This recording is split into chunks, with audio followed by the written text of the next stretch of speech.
Hi everyone, today we're going to be talking about tropes. We're going to talk about two each of our least favorite tropes and 5 of our favorite tropes. And these tropes aren't just ones we see in books, they also span movies, and so it's a pretty wide variety of them. This doesn't mean that they're bad by any means, it just means that we personally don't like them. But to start out, we kind of need to define what a trope is because average person out there doesn't necessarily know what it is. So a trope is a storytelling device or convention that is used to describe how a story is told. Tropes are very different from cliches, although they can be similar, but for the sake of this video, we're not going to go into cliches as much. Maybe we'll do that later. But for this one, we're just focusing on tropes. And so we're each going to talk about one trope that we like and alternate between us. Or dislike, yeah. Yeah. Okay, so the first trope that I absolutely hate, and Tony knows this because I rant about it whenever I see it. It's when in a story a character dies and we mourn them and we feel sad because they died, maybe even cry a little bit, and then all of a sudden they're not dead anymore. It was just we just thought they were dead. I hate this so much. I don't know, and then I started trying to think of examples and I couldn't come up with any, of course. But the one that we did come up with was Loki. He dies like 4 times before he actually dies. And I hated it because he was one of my favorite villains. This is in the Marvel movies, of course, not in a book.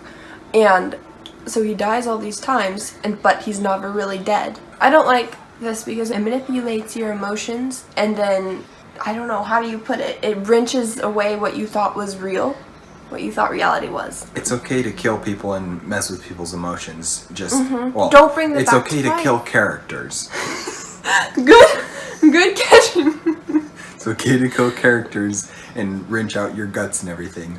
But don't mess with people's emotions unless it's through a book. Oh my goodness, that is really bad. Oh well, I'll leave it in there. Disclaimers. But yeah, so one of the ones that I absolutely, and it's not that it can't be done well, it's been done well plenty of times, but I'm just getting to the point where I just don't like it, and that's the secret heir or royalty, someone who at the beginning of the story doesn't know that they're this big important person, and then they come to realize that, and it completely changes everything, and then they're all this major important person, and it just really annoys me. And it's, I mean, like I said, it can be done well and people have done it well, but I'm just getting tired of seeing it. I think it's almost turned into a cliche now too. It has. It's gone from a trope to a poorly used cliche. Yeah.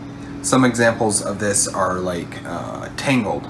The movie Tangled is a pretty good example of this. Rapunzel doesn't realize that she's a princess until part way through the movie. But, I mean, it's been done fine. I'm just tired of seeing it. Okay, and so another trope that I hate, and this was another one that I had a hard time coming up with examples for, but I know I've seen it more than I'm going to give an example. And that is, I guess, the polar opposite of a damsel in distress. So it is a damsel who doesn't need any help from anyone. She is strong, she is powerful, and she doesn't need no man because she can do everything on her own. And better than anybody else. Yeah, and perfectly the first time. The reason I don't like this is that people are not intended to be by themselves, to be able to do everything by themselves. A woman who can do everything by herself is unrealistic. People need people, and women need help from other people, and I think that should be recognized.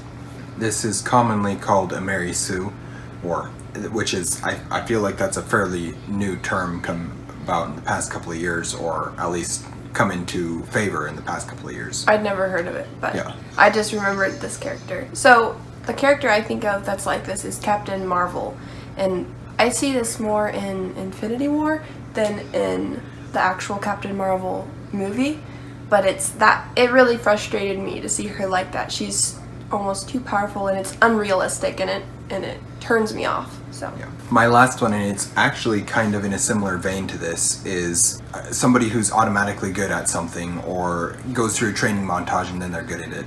I've heard this trope called the lucky novice, and that's not exactly what I'm going for, but in a way it is, and it's when they start out and they're supposedly not good at anything, but then they're amazing at this one thing and it helps them defeat the villain.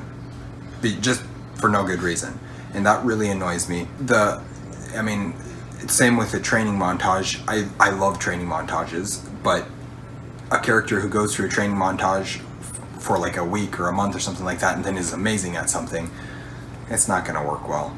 That's not how life works. Realistic, you have to, yeah. I mean, if it's a training montage that covers the course of 15 years or something like that, maybe not necessarily a training montage, but a growing up where you see them training in different periods of their life, that's completely different. Like in King Arthur, Legend of the Sword. Or in Wonder Woman, or many other stories.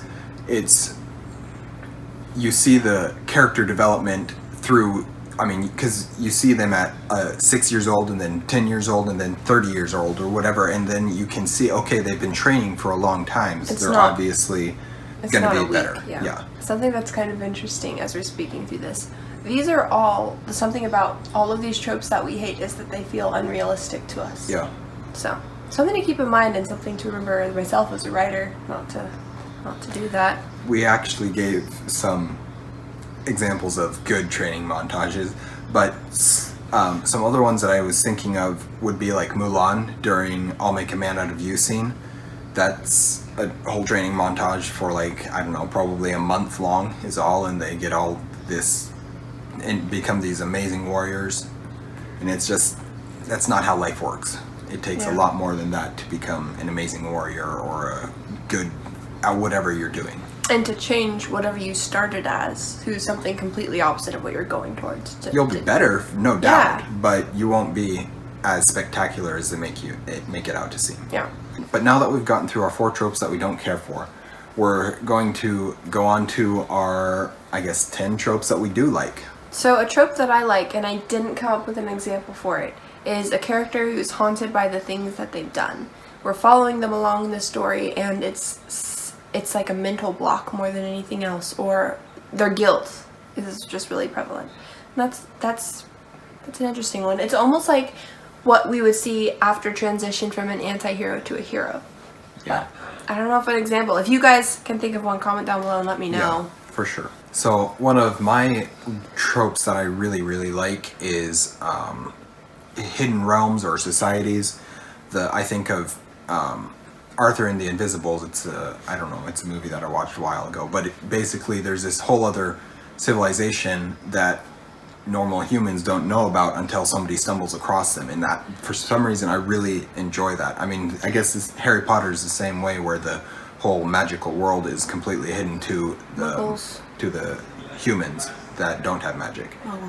Yes. The second trope that I like is the chosen one trope. And I know some people have mixed feelings about this, some people really don't like it, but I love it. I see it in Harry Potter. That's a big chosen one trope. And it's also in the Percy Jackson, the first series, which is interesting. Yeah. But it's fun to follow because I just like the idea of it. It appeals to me.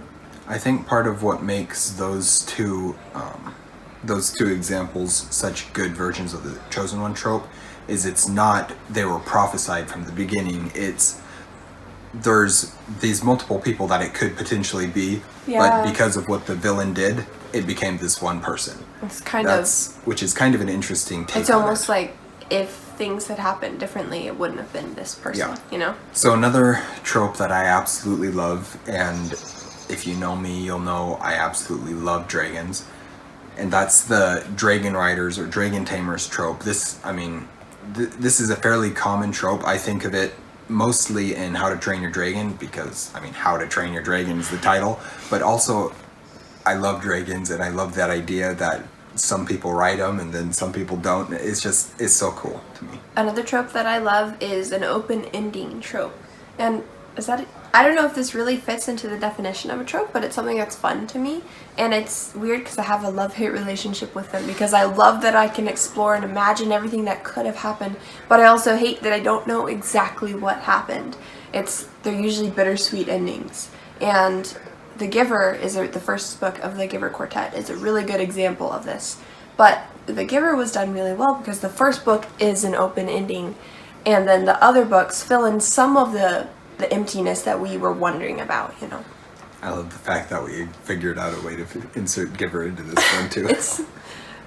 There's what are the books that we could talk about all the time? The Giver, Lord of the Rings, and Little Women. a monster calls, I feel yeah, like it's a big calls, one. Probably. Favorite books right there, guys. Yeah, I guess so. Okay, so here's another one that I absolutely love, and that's Doors to Other Realms. So, I mean, the biggest one is probably The Lion, the Witch, and the Wardrobe, where they open the wardrobe and go into Narnia. So, the entire Narnia series, I guess.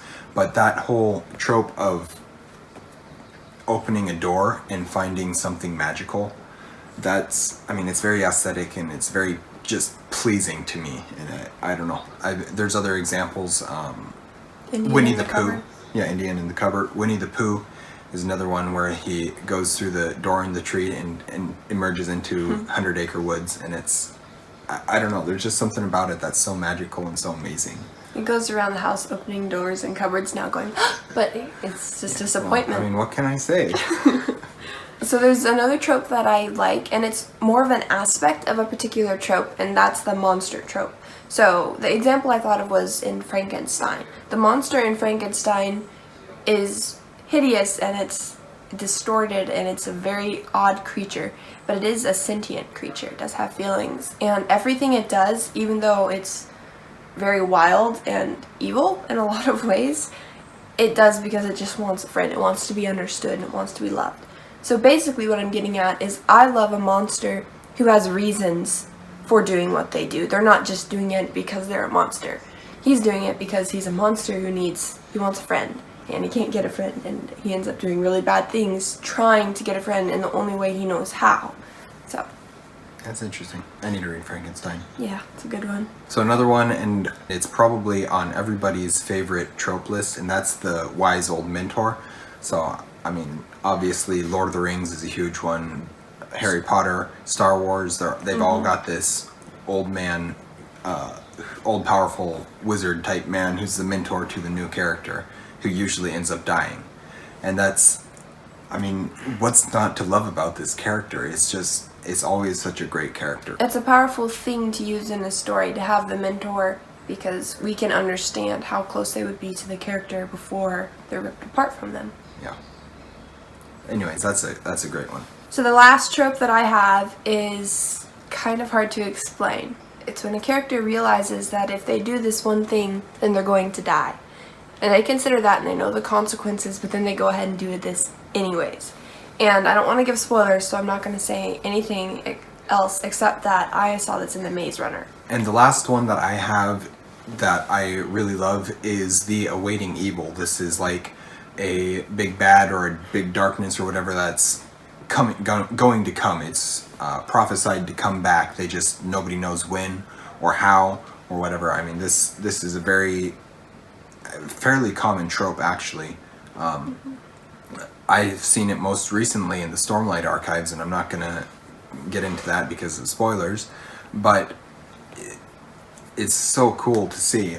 Another example would be Harry Potter, where Lord Voldemort was Extinct almost. well, yeah, he was an awaiting evil, and then he returned. I guess Lord of the Rings is the same way with Sauron. They knew or the White Council knew he would return, and then he did, but they didn't know when. Well, you haven't read the books. Yeah, I mean, it's kind of the fact. The thing about spoilers with old books is if they've been around for a couple hundred years, you lost your opportunity and... Yeah, pretty much. So, I mean... I'm going to spoil Frankenstein for you, Lord okay? of the Rings hasn't been around for a couple hundred years yet, but it's old enough that if you don't know the story, you need to learn it. All right. Well, thank you all for watching. Let us know if you liked or disliked any of these tropes with us. Also, let us know what your favorite tropes are down in the comments down below. Give us a like and follow us on Instagram. Thanks for watching, guys. Stay warm. Is that hot chocolate?